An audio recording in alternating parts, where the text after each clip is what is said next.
Hello, and welcome to another edition of BNEWS In Depth. I'm your host, BNEWS Director Rich Hosford. The events last month in Lawrence, Andover, and North Andover, when the gas system failed and caused dozens of fires and resulted in the death of one young man, have spurred many discussions about public safety and emergency preparation.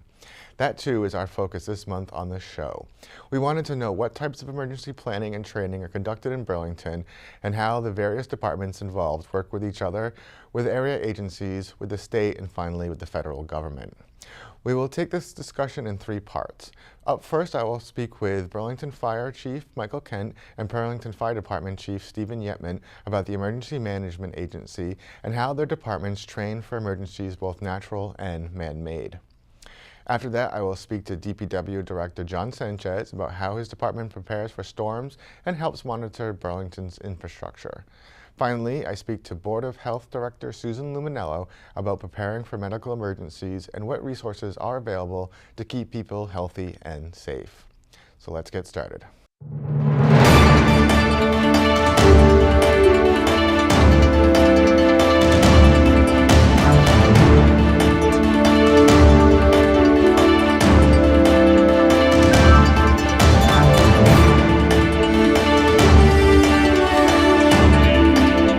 Now joined by Burlington's two chiefs, Chief Yetman and Chief Kent of the Burlington Fire and Police Department. So hopefully nothing serious happens in the next half an hour or so. But thank you guys. We may leave. Thank you both for joining me. Appreciate you Thanks being for having here. us. Thank you. So as I said in the intro, we want to talk about just what kind of emergency preparation, behind the scenes planning goes in, what kind of training happens. So we'll talk about some of the programs that the town has. What is like the organization or the group that sort of spearheads emergency planning in Burlington? In Burlington, we have an emergency response team. It's basically representation from each department. Town administrator is involved as one member of the Board of Selectmen. Mike, myself, Board of Health, Council on Aging, Recreation, DPW, everybody's represented. And we used to meet on a regular basis, now we kind of meet as needed. Okay.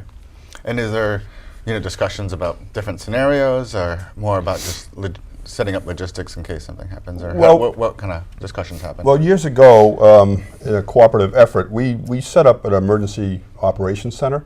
It's actually in the basement of the annex of the town hall.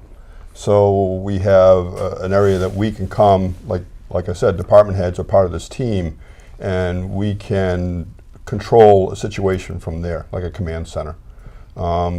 We have monitors inside. We have portable radios where, like, I have one radio, Mike has a different radio, Board of Health, but we have one radio for such an event that we can all talk to each other. And talk about, just the level of cooperation between the different town departments, as far as your impression of how, on board everybody is. Well, I mean, Mike's probably the junior guy here with what, 8 years, 9 years? So, I mean, we've worked together for a long period of time. So, you get that, we all have each other's cell phone numbers. You just pick up the phone and call each other. I mean, probably Steve and I probably talk daily in general, just what's going on, and I would say to some extent John Sanchez with the DPW was in that. The three of us are probably in daily contact. And then as you get farther out, probably a little less contact, but certainly, as Steve said, we have cell phone numbers and they don't hesitate to call us if it's the Board of Health to call me and vice versa.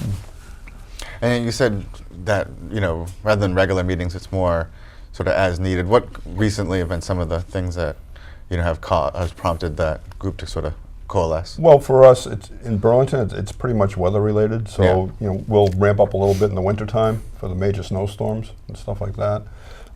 Major power outages, to some degree, extended periods of high temperatures.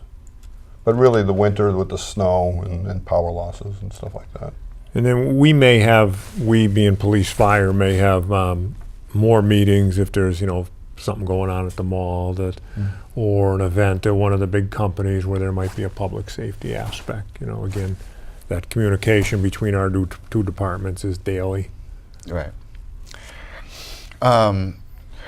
So when something like this, for instance, last year we had that one day with a lot of storms, a lot of down power lines.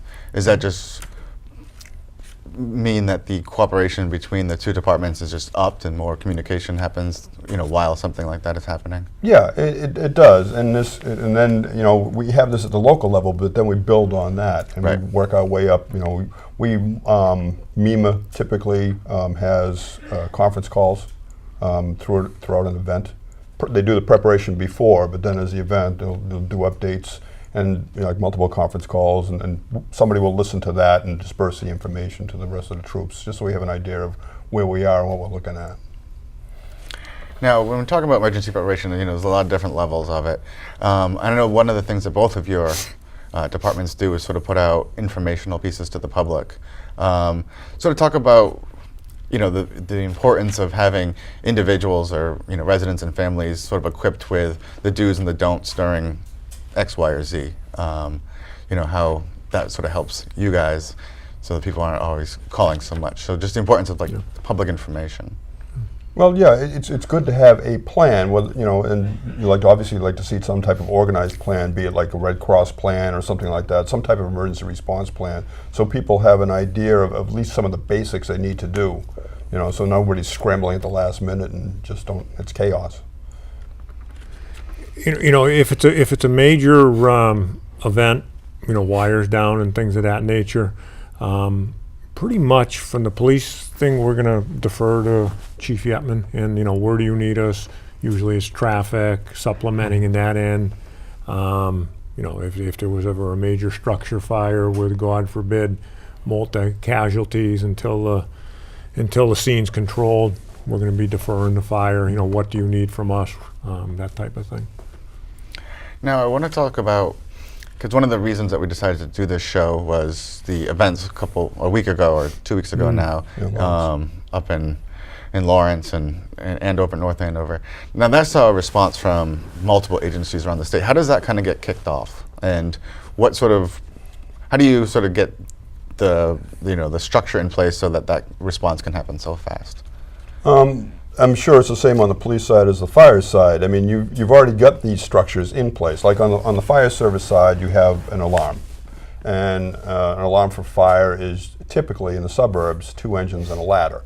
So if you get to a structure fire and it's a working fire, and it's going to be beyond your resources, you'll hear the term, they strike a second alarm. Well, that's going to, at least in this area, it's going to bring you 2 more engines and another ladder. You strike a third alarm, 2 more engines and another ladder.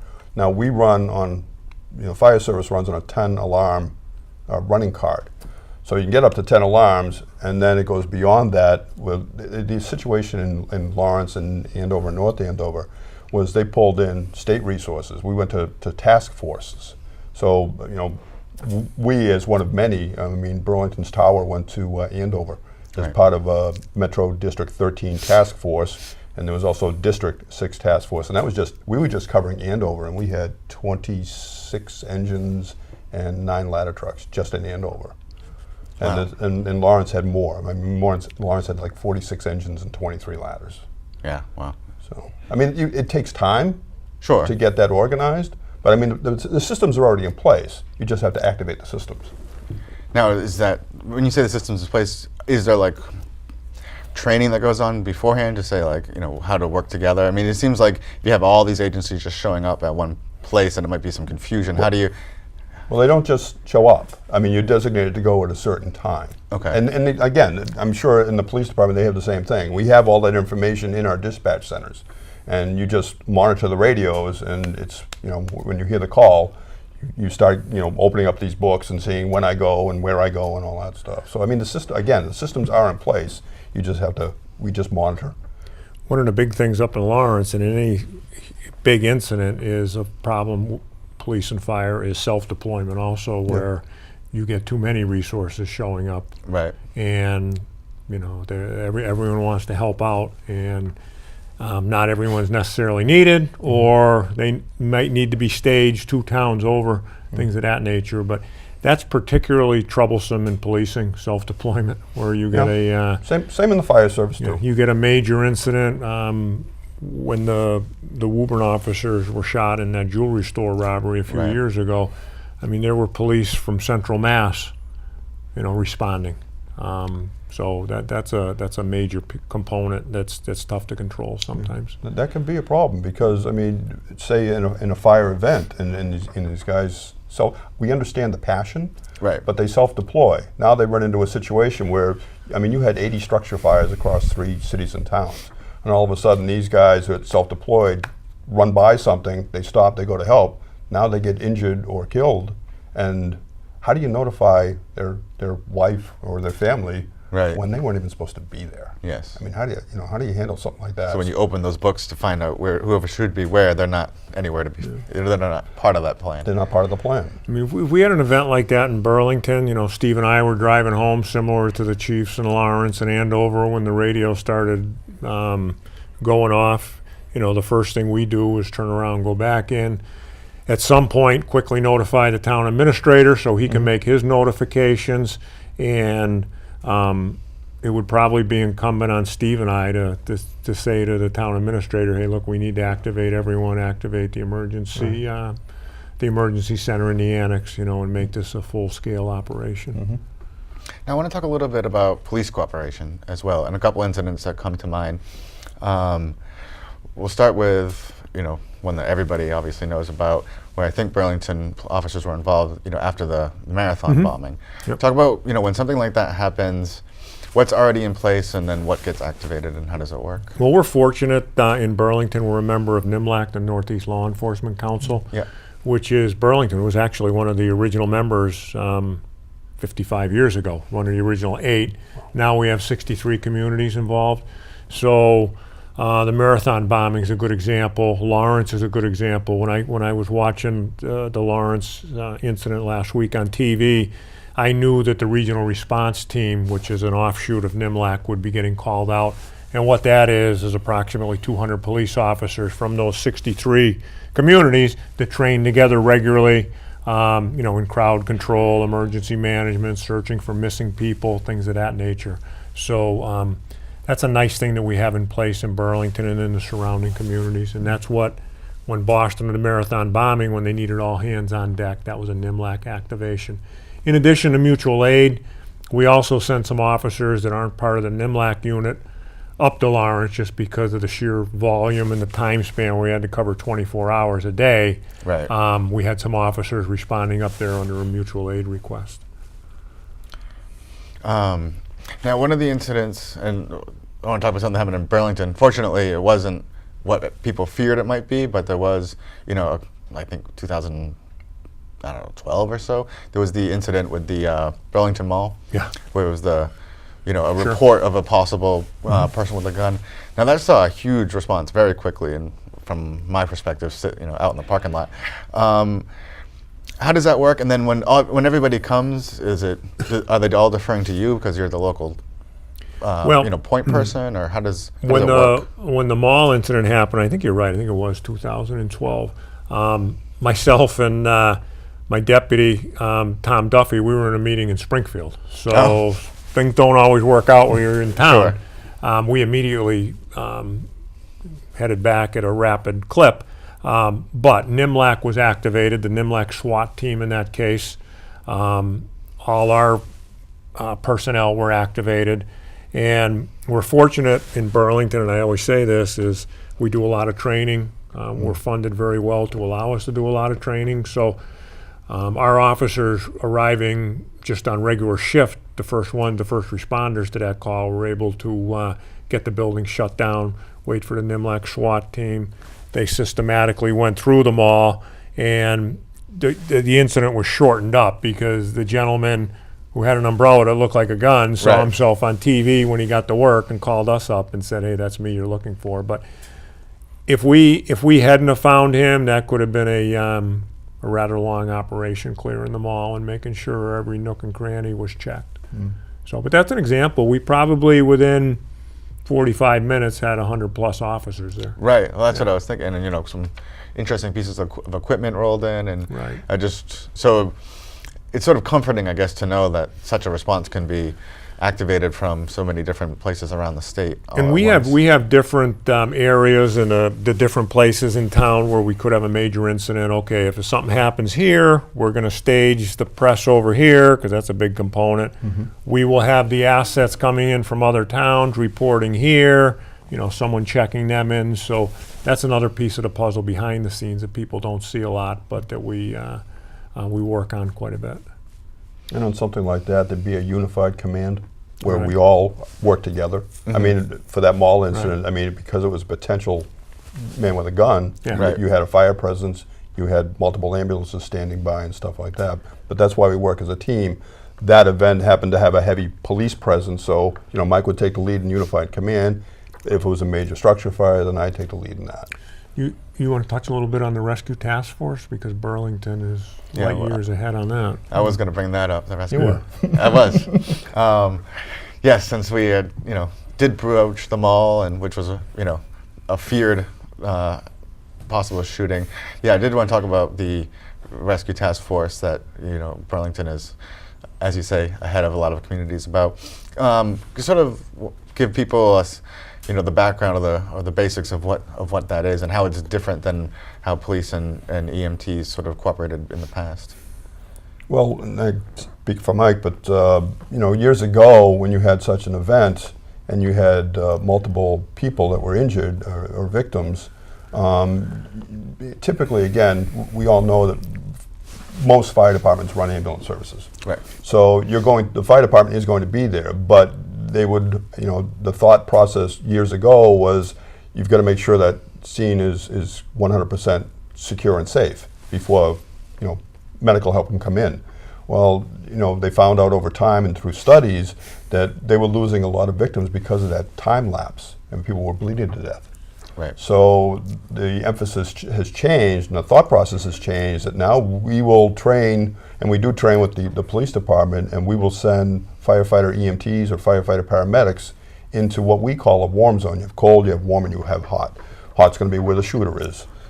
We go in with police cover, and we will go in and get victims in the warm zone and get them out of there. And it's something we've been training 3-4 years. Yeah, maybe at What least have that. An example where it wasn't done would have been the Aurora, Colorado movie theater Right. shooting, where the fire department, they weren't trained to go into the warm zone. They were staged down the street, and the police were actually putting victims in cruisers to take them to the hospital. So that's something we want to avoid, obviously. Yes, and I believe I just heard a report that similar happened at the Pulse nightclub in Florida. I believe, Oh, okay. That they didn't. Paramedics weren't allowed in for Yeah. quite a while afterwards. Right. So again, by this different approach, that's what we're trying to do. So our guys, and as well as them, we go in with protective vests, helmets, and stuff like that. And again, it's all about, in these type of injuries, it's all about stopping the bleeding as quickly as you can. So we can start medical care there and get the victim out. But like I said, we've been cooperative effort. We've done this at schools. We've done this at the mall on numerous occasions, and we bring in surrounding agencies, cities and towns, just to be observers and stuff like that. Because we are ahead of the curve. I pat ourselves on the back, but there are cities and towns that are just starting to talk about this and what they're going to do, and yet we've had something in place for years. Yeah. And then and that is actually just a continuation of a further evolution in sort of emergency response, if I'm not mistaken, that was sort of spurred after Columbine, correct? Because even now, police response is different than it was back in 1999. How has that changed? Well, prior to Columbine, it was wait. If there was something going on in a building, in a school, wait for the SWAT team to arrive. And there was so much carnage going on within Columbine. The experts, so to speak, of which I'm not, but took a step back and looked at it and said, no, we're doing this all wrong.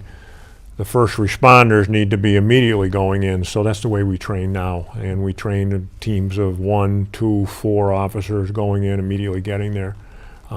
We had a call at one of the buildings on Mall Road a few weeks ago for a man with a gun, and it turned out it was an off-duty police officer who had his badge displayed, and it was one lady that was pretty shook up that called it in. But I was impressed with, by the time I got there, the way the Burlington police got there and lined up to go in just as they arrived with a team of 3. both with handguns and long arms, textbook, if you will. Right. So it's like anything, you play the way you practice, so it's training, training, training. And on that note of training, I think you mentioned it briefly, but talk about the importance of working with local organizations, local businesses. I know that the police do a lot of training at the mall. Over the summer, they use some of the school buildings. How is that kind of, more, real life, location training as opposed to a range or a sort of a built structure help that you guys sort of prepare for, whatever happens? I think it's the same, and you can jump in here, Stevie, but, with police to go into a different building, well, first of all, it gets you familiar with that building. If you have something happen there, it's not the first time you're seeing it, but it allows us to practice, our going around corners and things of that nature, so the officer's exposing as little of himself as possible, should there be an active shooter incident or something of that nature. So it's twofold: get familiar with the building and allow us to train in a non-static environment. Right. And that's going to be, what a better way to train. You're training in buildings that are probably potential targets. Right. You got to think, where are you going to make the most impact in Burlington? It's going to be the mall, it's going to be a school, that type of stuff. So those are the things, it does you no good to practice at a single-story office building if, again, we prioritize what we think our targets might be, practice there. Right. Real world stuff. And I think, and Steve will say the same thing, but we're fortunate in that, I got guys that work in the Burlington PD that have, they are the experts as far as I'm concerned, and they, I guess you could say I'm smart enough to let them figure things out and come to me with their ideas that we implement. A lot of the rescue task force, that certainly came from below my level. That wasn't us. Yeah. Again, we've got both departments have some real hard chargers that are on top of all this stuff. Yeah, we've got great personnel, and they do the same thing. They work as a team at the lower level and get this stuff, and they figure out, okay, this is what we need to train on. These are the priorities. Let's get going. They get the backing of us, but they basically are taking the ball and running with it. Yeah. Yeah, I know over the summer there was, officers and like FBI agents from all over the country here training in Burlington. And that was a training that hadn't really been given on the Northeast yet. It's a nationwide training funded by the federal government, but it hadn't made it to the Northeast yet. So that was quite a coup to get it, to have it at Burlington. And again, that goes back to a few of my officers that orchestrated the whole thing. And we had officers from all over the area, which is twofold also, because if you had an active shooter or critical incident, you're going to have officers from Lexington, from Woburn, from Bedford, from Wilmington responding. So the higher they're trained, the better it's going to be for the citizens and the officers in Burlington. Right.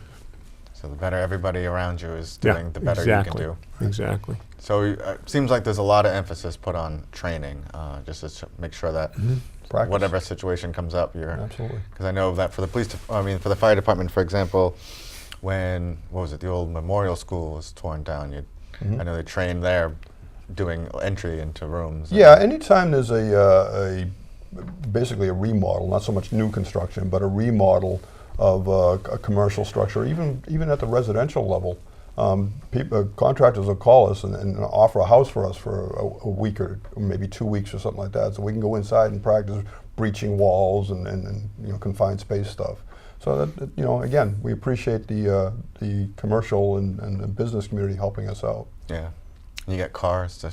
Yes, Win Street Service has been great with us. Right. Yeah, I was there with the new pneumatic equipment. Yep. So a lot of work behind the scenes that people don't necessarily see. Two last things I would talk about was just coordination with, the superintendent's office and the school safety officer, as far as working out potential incidents or issues with the school. I know that all the schools have been updating their entryways and the locks. Do you advise on that, kind of like what the potential weaknesses are? Yes, we meet regularly. Matter of fact, we just had a meeting a couple weeks ago, public safety with the school personnel, all the principals and the superintendent. As far as the police response goes, if you go to our website or the school website, we have a synopsis of everything that we've put in place should a critical incident happen at a school.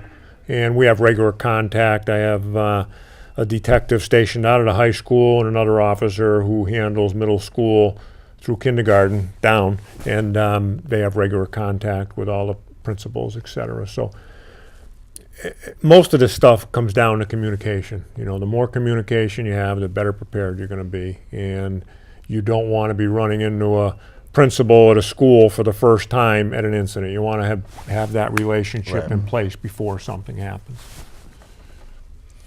And then, so there's what you guys can do and what you're trained to do. There's also, resources that you guys make available to the public so that they can sort of better prepare themselves. Talk about some of that, one of them being the Stop the Bleed program. I know that was offered multiple times, different locations around town. What's the importance of just regular citizens also kind of, having it in their head that something can happen and what should happen afterwards?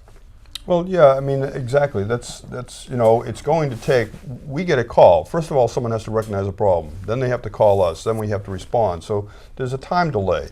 So anytime a trained person, a citizen can get in and start medical care, or maybe start CPR.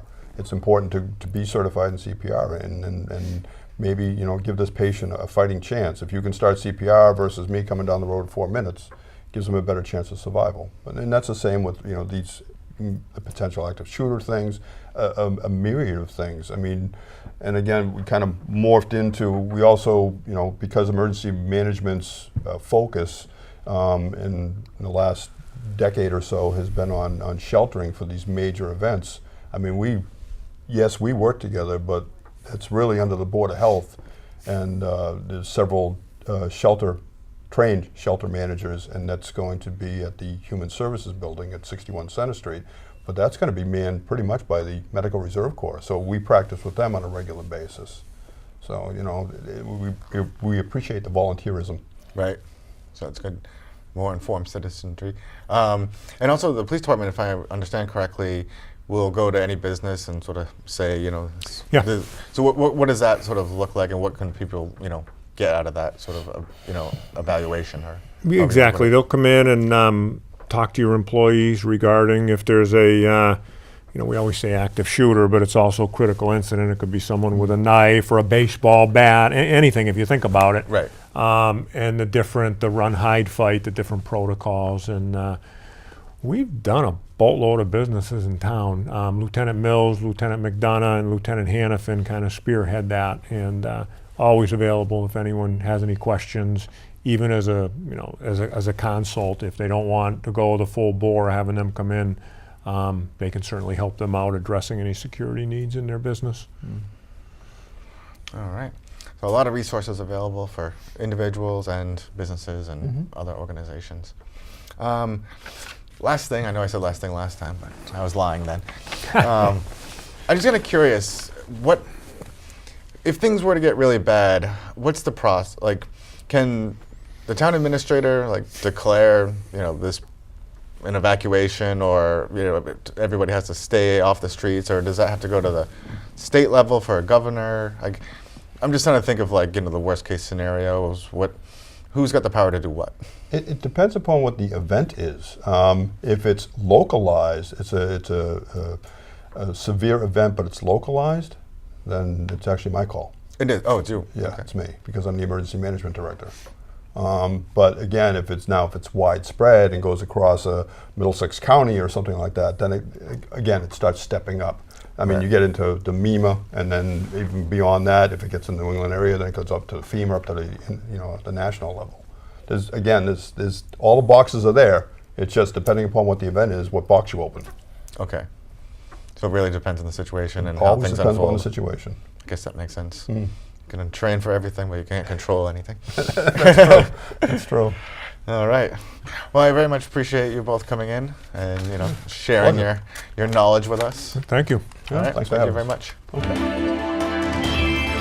We go now to my talk with DPW Director John Sanchez about storm preparation and the other ways his department focuses on the safety of residents.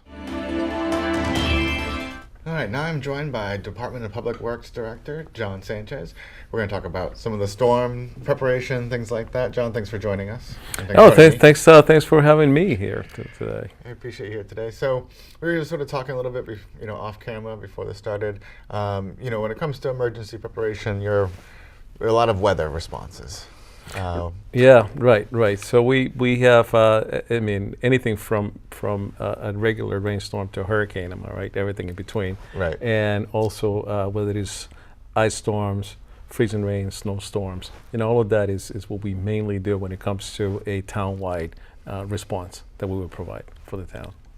Now, how far in advance do things start to get set in motion? So let's say, it's Monday now, we're expecting a blizzard later on this week. When would you start kind of monitoring and getting things in gear, and what does that look like? Well, it's interesting because when it comes to snow, we start very early preparing for it. In fact, like right now, October is already ongoing, what we're doing to prepare for wintertime. Okay. So it sounds like it's still warm out, but we still need to do. We go through all the equipment that we have to make sure that everything is ready for the wintertime. So that happens the latter part of the summer and early fall. We need to be ready for, particularly maybe some sanding events as opposed to snow plowing per se. But we can't wait until December is here to start thinking about it. So we start very early. Once the equipment is ready, we also have to make sure that we have private contractors that are going to help us do the work. We have a very good department between the DPW and the rec department. We have a lot of equipment we put out on the roads, between 25 and 30 pieces that we put out. But we need private contractors too.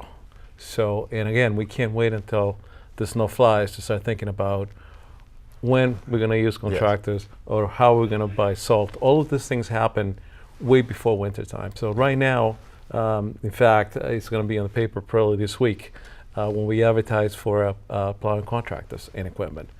So we start lining up the equipment for the different areas where we're going to need them. And this happens before the end of October.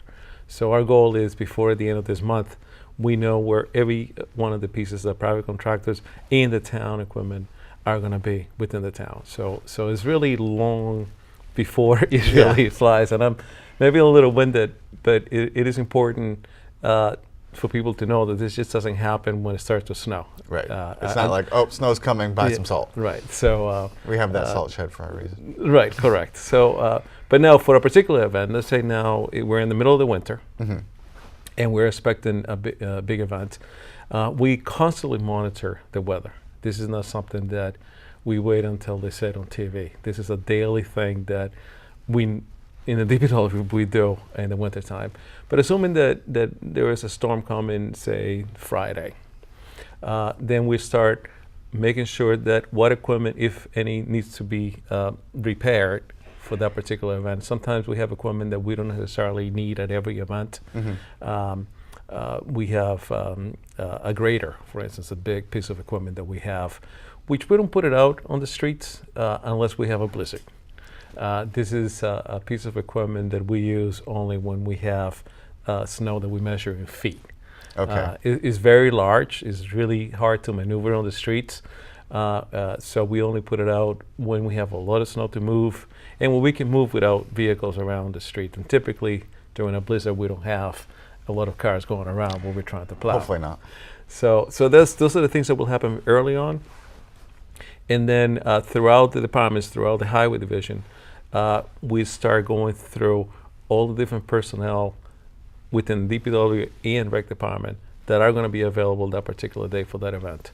There are other things that happen within the department too, which some of the people may not be available to work that particular storm. Don't forget that the people who plow snow are also the people that work in the water department and the sewer department. They're the same people who do burials at the cemeteries. So it's not like we have a crew that is dedicated just for snow and ice. So we have to work around that. So before the storm, we pretty much know who is going to be available. And so it's going to make it easier to do a call out for that event. On a larger event, we typically don't do this on smaller events, but on a larger event, we'd also call the contractors ahead of time too, to just verify they're going to be around, how many pieces they have, see if they have any breakdowns that maybe they're not able to bring equipment to us, because we need to reorganize the town before the event actually happens. So all of that will happen during that week leading to that particular event. Now, during a storm, we'll stick with the snowstorm, for example, because snow will cover the entire town and make certain areas impassable or difficult to drive on. Is there like a priorities list as far as like, I don't know, maybe around the police and fire departments, around Leahy Hospital? How do you, because this is a show about emergency preparedness. Yeah. So, if there's an emergency within the emergency of the storm, are there things that your department does to those major avenues like take priority, or how does that work? Yes, as a matter of fact, they do. We divided the town in 3 different priority, if you want to call it. The main priority is the arterial roads, the main roads that we have in town. And you count the Middlesex Turnpike, the Mall Road, Bedford Street, Francis Wyman, Wilmington Road. All of those fall under the main roads. I mean, so those streets, very early in the event, are the ones that we're going to go and pre-treat, because we want to maintain those passable during the storm. Right. So even before we have people plowing the streets, we're going to go and put material down. We have magnesium chloride mixed with salt and all the de-icers that will prevent the bonding of the snow to the roads, or help prevent that bonding. So we keep those roads passable during the event, because we know during the event we're going to have emergencies. We may have, unfortunately, people may be shoveling and they may have a heart attack or things like that. So we're going to be able to get ambulances there to be able to do their job and actually bring them to the hospital.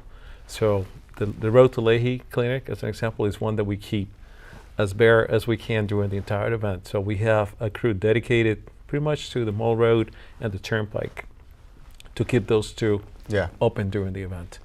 So those are our main roads. And we have the secondary roads, and those are more of a neighborhood type cut-through road that you want to keep open to. It's not the dead-end streets. It's not like a dead-end neighborhood with 3 or 4 houses. Unfortunately, those are our last priority, because, again, we're going to try to maintain or keep the roads open that are going to serve the most amount of people. Sure, makes sense. And that ends is something that, although during the event we're going to try to keep them open, maybe making one pass every now and then, it's not until the end of the storm that we're going to make sure that they are all completed. Now, as this is happening, though, we are in close communication with both the police department and the fire department.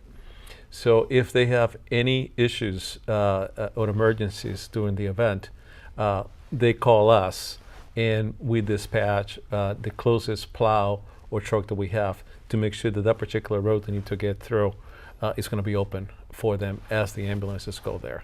Okay. So there is communication going back and forth on that. So cooperation between the different agencies. Yes. And I imagine it works the other way around too. If you have a big water main break and you need police presence, you just we all work call them out together. there We all and- work together. And sometimes, and I hate to even mention this, but sometimes we do have issues as far as when we want to or need to plow a particular street and maybe a car is parked where it's not supposed Oh, to. yes, that's the parking ban. So the police department will help us with that as well, too, trying to find the owner of the vehicle, get him out of there. We really try not to tow vehicles unless we really need to. Yeah. Typically, a police department tries to reach out to whoever may be in the neighborhood that left the vehicle there to just move it as opposed to get it towed. But unfortunately, we have had to have vehicles towed in order to plow the street. Right. Has to happen. Right. Now, during a snowstorm, especially, do you have communication with the school department as far as advising them on the situation with roads and where you think your guys might be by school start? Yeah, it's easy when it snows during the day because everybody's seeing what is happening and we can project what will happen. It's harder when it's supposed to start snowing in the middle of the night. So there is communication between the school superintendent and my highway superintendent as far as what we think we're going to be by the time the school buses need to be out on the street. And when it gets trickiest is when it may be like 3 in the morning and it's not snowing yet. Right. If it's already snowing, it's easy. Am I right? We can say, or if it already snowed and finished, we know where we're going to be. When it gets the hardest is when we see through our radar systems and weather forecasts, we see what is coming, and it may not be snowing yet. So we try to recommend to school superintendent our best avenue for that particular event. And then it's tricky because the superintendent of schools is the person that makes the call at the end of the day. And more often than not, they follow our advice. A lot of times there are other circumstances in which they have to, for whatever reason, open the school or not open it. But I want to say like 9 out of 10, we pretty much agree on what should happen. So yes, there is communication. But it is the superintendent's call. So Yes. so school kids shouldn't call your office and lobby, at 3 in the morning. Right. Against you. They can they tweet don't, at Eric. no need to do that. Dr. but, Conte. So during, some, high winds or any kind of situation where we need to work with the utilities, what's sort of the avenue of communication between, with power lines down or gas leak or something? How does the DPW work with utilities in order to kind of ensure safety? Yes, this one is more of a combined effort, I would say, between the police, fire, and the DPW. So let's call this a wind event. We had a little wind, now we have trees down, power lines are down. And when the trees down on power lines, and now they're blocking roads. So now it becomes an issue for all of us. Right. So typically something like that, the police department will dispatch one of the cruisers to prevent people from getting electrocuted and on the street. Good Important. thing. And then they will call us to remove the tree. Now, if the tree is down, but it's not on wires, it's something that we will remove immediately. If there are any wires touching the tree or the branches, we can't touch it. Sure. We can't assume that there is no power on those lines. We are not utility experts, particularly electric utility. So we wait for Eversource to come in and assure us that there's no power. If there's no power, then we go cut up the tree, remove it, open the street, and we'll go out again. This is pretty much how we manage trees down on streets. Now, when it comes to power outages, that's why I mentioned the fire department. That's where the fire department gets involved. The fire chief is our liaison with the utilities. Mm-hmm. So if there's a particular area where we lost power, that we need power back sooner than others, is through the fire chief that we made that contact. And the perfect example I use for this is a few years ago we lost power at the Terrace Hall pump station. Now this pump station carries about 60% of all the sewer in the town of Burlington. That is a lot of flow. Yes. That particular event, it had been raining, so we're carrying even more flow than normal. And we lost power there. So now we're running on generator power, which is okay for a few hours. But when you think that the generator we had there was a 1960s vintage at the time, Gotcha. and this happened only a few years ago, you don't want to trust this generator for too long. Yeah. So that was a priority to us, to get power back as soon as possible. And the same we will do with both water treatment plants in case of a power outage.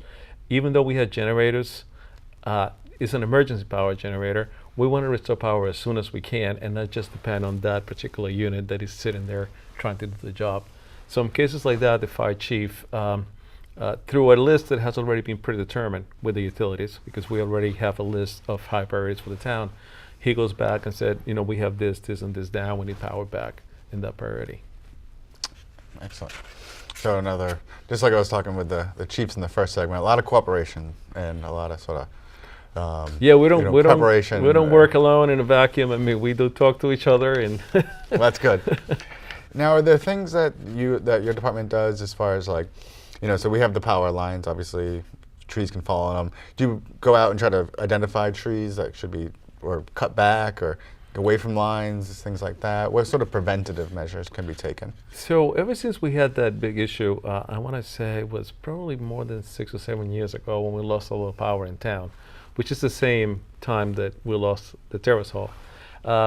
Eversource has been more aggressive as far as doing maintenance with us in Burlington. And so they come in every year and they trim back the power lines as needed. And they meet with us actually and go through what they're going to do for a particular year. But on top of that, they worked really well with us. If we find a particular tree, branch, or something in totally unrelated area where they may be thinking about working, 10 times out of 10, when we bring it up to their attention, they will come in and take care of it. Okay. So we do look, sometimes you see branches and things online, so we will make a note and contact them. And when they come to town to do maintenance, they will take care of those as well. Excellent. And last thing, one of the inspirations for the show was the Lawrence, Andover, North Andover situation.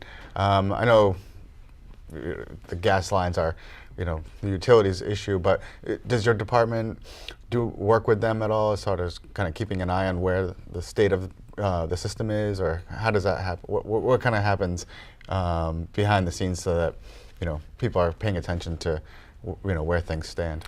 Well, we don't manage their lines. I mean, Right. they do it themselves. What we do is, and this is through our engineering division, every time that there is a leak in a particular street, I'm talking a gas leak right now, but also water leaks, but let's talk about gas. Okay. Every time there is a gas leak and they come to repair the gas leak, we mark it up in one of our maps. This is an electronic map that shows everywhere where the gas company has worked. So as time goes by, if we see a particular street where we had more than just one leak, then we will talk to them, particularly ahead of any of our paving jobs, because it will be like, okay, we're going to be paving. I don't know if you remember when we did part of Francis Wyman Road, we waited for them to do their gas main. Right. And that was one of the reasons was that we had seen that over the years there had been several gas leaks and repairs the gas company had made in that particular street.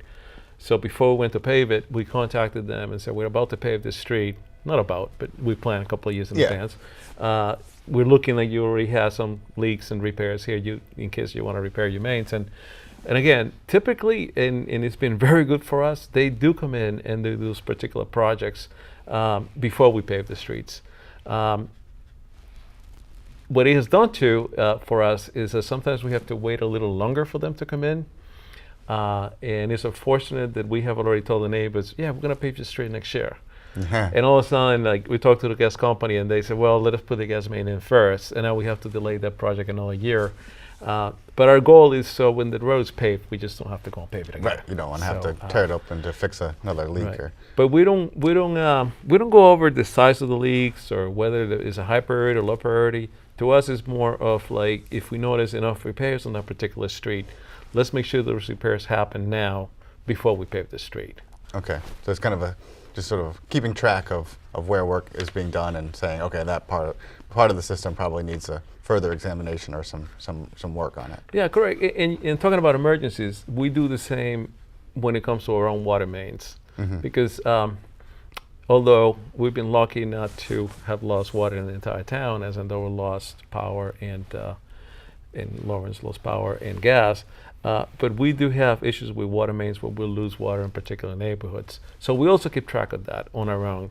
And if we see a particular street where we had an incident of water main breaks or leaks, then we will do the same. Before we actually pave the street, we will repair that main. I mean, it's very expensive.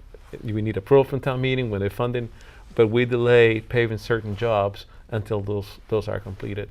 And the most recent example of that is Margaret Road off of Center Street. Mm-hmm. We had several water main breaks on that particular street, so we put it as a project to replace the water main, and finally this year we paved the street. Okay. So it's a lot of monitoring and responding as Right. as things sort of make themselves more apparent. Correct. As having an issue. All right. Well, very good. I think we covered quite a bit. I appreciate you Well, coming in. thanks for having me. And the only thing in my closing words, I'll say that we have a very good team as far as communicating back and forth with all the Right. different departments. And we only mentioned police and fire, but actually expands more than just police and fire. So depending on the events, we have whether it's the school department involved, other departments as well involved, depending on what we need to do. So so nobody's working in the vacuum by themselves here in town. No, it seems like there's a good amount of communication happening among the different departments and different agencies. So that's comforting to hear.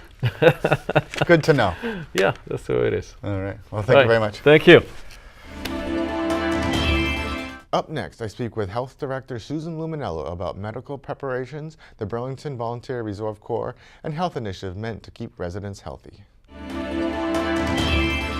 Hello, and welcome back. I am now joined by Susan Lumenello, Director of the Board of Health. Susan, thank you for coming on and talking to us about this topic. So just in general, what are some of the types of planning that the Board of Health engages in as far as, possible emergency situations? So the Board of Health has to be ready to respond to public health emergencies. So we keep what's called an emergency dispensing site plan, or an EDS plan. And that plan talks about how we would get vaccine or medication to the public quickly in an emergency setting. So we use our annual flu clinic as a drill for that EDS plan. That's where we bring our volunteers in, our Medical Reserve Corps, and they help out at the clinic, and they give out their dispensers, their greeters, their registration people, and that is basically the flow of how we would do it. So every year when we do this, we are exercising our emergency dispensing site plan. And with that plan, we work with our state partners. So the federal government and the state government keeps medications and medical supplies in what's called a strategic national stockpile. These are locations located throughout the state, and if a city or town needed those supplies, the state would then provide them to us so we could get them to the public. And what are some like the signs that this needs to be activated? Is it just a lot of people suddenly, showing up at Leahy Emergency? Like what's sort of like some of the mechanisms that you would know that it's time to engage this system? So we would work very closely with the state on that, which is what we do now. So we do communicable disease surveillance at the Board of Health, and we work with the Mass Department of Public Health on that. And the scenario that we also may come into play was if there was some kind of terrorist attack. So the EDS plan is designed for an anthrax attack. So if there was some kind of anthrax attack in Burlington, we would need to open up our emergency dispensing site and get medication out to people who may have been exposed as quickly as possible. And also too, we would know, if there was some kind of communicable disease that we needed to give out vaccine, we would work with the state on that, because laboratories and hospitals and doctors are required to report to the Board of Health communicable disease patients that come to their practice. Oh, okay. Like we saw somewhat recently with measles, was it, in a patient locally? Is that correct? We would get the notice of something like that. Okay, yeah. you'd get the notice of something. And so you talked, about working with the state. What about working with other Burlington departments? What kind of coordination goes on there? So we work very closely with the emergency management director as well. So, for instance, in a shelter situation, the emergency management director would be the one that would make the decision as whether or not to open up a shelter, but the Board of Health and the Medical Reserve Corps is ready to assist if they decided to do so. So we have volunteers in Burlington that are already pre-credentialed and trained on these events so that they could come out and help out in that situation. So we've already held a shelter drill, and we're planning on doing another one next year with the emergency management director, and we're going to have our volunteers come out for that. So we would not be responsible for that, however, we would assist with that. Okay, but it is a lot of cooperation between different departments that sort of help, get the system or get the situation taken care of. Yeah, so we have the town has a shelter plan, and we're working on, whenever we have a shelter drill, we work on that and revise that as needed based on what we find out worked and what didn't work. And talk a little bit more about the Reserve Corps. When did that come about? What are some of the things that they do, and how can people get involved if they're interested? So the Burlington Board of Health is the sponsoring agency for the Medical Reserve Corps. The Medical Reserve Corps is a federal agency under the Department of Health and Human Services. And it just so happens that we have, and they're located across the whole country and the state. In our region, We have 2 medical reserve corps in Region 4A and Emergency Preparedness Region 4AB, which is a designation from Department of Public Health. There is 6 medical reserve corps. So anyone could go to the federal website and see all the medical reserve corps in the country. And our medical reserve corps is called the Burlington Volunteer Reserve Corps, and we're located just in Burlington, so we just serve the town of Burlington. And we have over 165 volunteers in Burlington who come out to help us in all kinds of events, so any public health initiatives.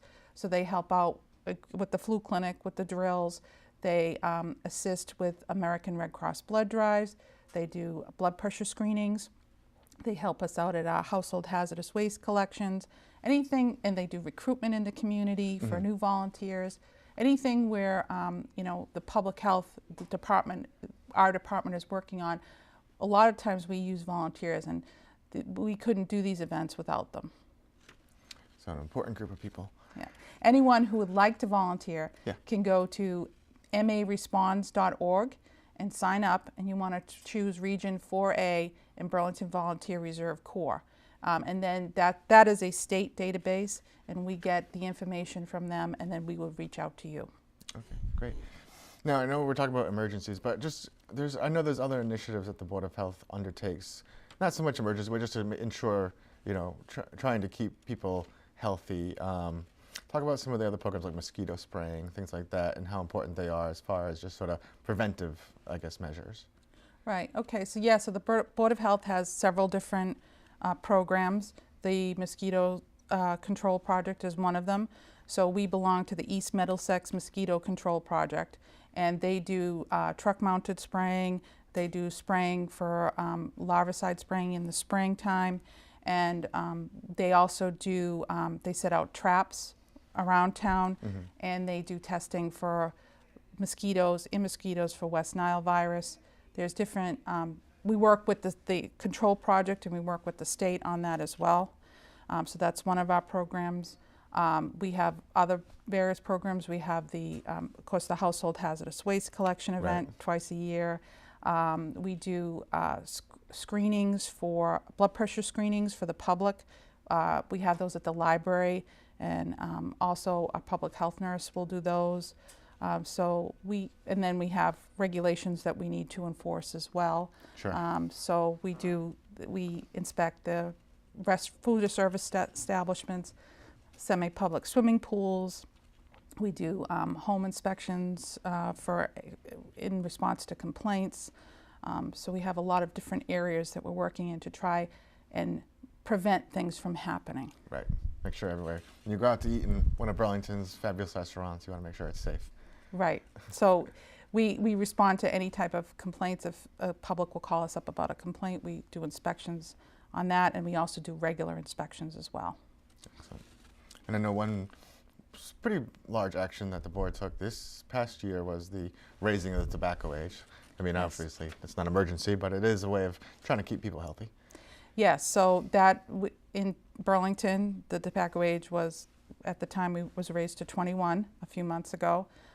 So we also do regular compliance checks of all of our establishments to ensure that they're not selling to anyone under age 21. Right.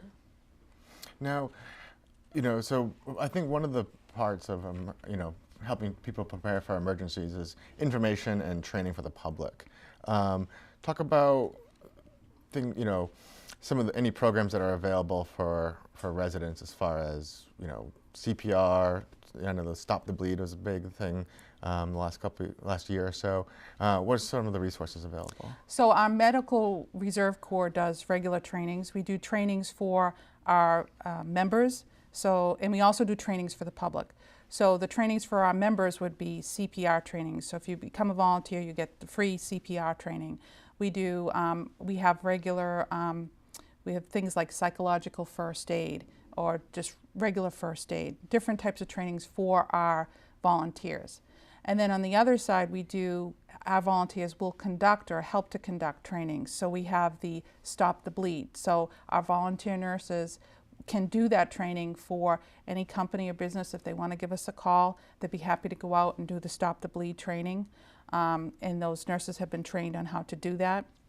We also have the Until Help Arrives training, which is a little bit longer than Stop the Bleed. It's about a 2.5-hour training, and that goes into what a lay person can do in an emergency should someone need help right away before the first responders get there. Right. So it's like Stop the Bleed, but it's a little bit more things involved in that. So we offer that to the public as well, the Stop the Bleed and the Until Help Arrives training. We also will call in speakers.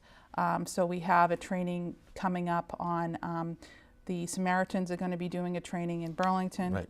on identifying those at risk for suicide. So that is in October as well. And if anybody wants to sign up for that, they can call the Board of Health office and we'll put them on the list. Okay, great. And people can find that information on our website as well, because you shared it with us and we put it up there. So I think we've hit a lot of the broad strokes. I know you mentioned at the top that one of the trainings that you do annually is actually the flu clinic itself. That is coming up, correct? Right, so that's on October 20th from 12 to 3 p.m. So that's, anybody can come to that. And where is it? It would be at Memorial School. Okay, so Memorial Elementary School, October 20th, 12 to 3. Yeah. Get your flu clinics. One other thing about that too Yeah. is we want to encourage people to come to that, because that helps us out as well, because that helps us train. Because it is a drill, it helps us to learn how to have people go through the clinic, and we also do what's called an after action report, so we can determine what went well, what didn't go well. So in all those things, we use that to tweak our emergency dispensing site plan. All right. So they can help prevent themselves getting sick, help prevent spreading the flu, and help the department or the board train and get up to snuff on all the procedures. Right. So it's a win-win-win for everybody. Yeah. All right. Anything that we haven't touched upon that you think is important? I think those were the issues that I or the ideas that I had coming into this. Yeah. I think we hit most of the broad topics or important topics. I think so. Yeah. All right. Well, very good. I very much appreciate you coming in and sharing your expertise and thoughts with us. Thank you. All right. Thank you very much. Bye. And that's it for this edition of BNEWS In Depth. I'd like to thank my guests, Police Chief Michael Kent, Fire Chief Stephen Yetman, DPW Director John Sanchez, and Health Director Susan Lumenello. I'd also like to thank all of you for watching and encourage everyone to take advantage of the information and resources mentioned in today's show. Emergency preparation works best when everyone is involved, informed, and engaged. Again, thanks for watching, and we'll see you next time on BNEWS In Depth.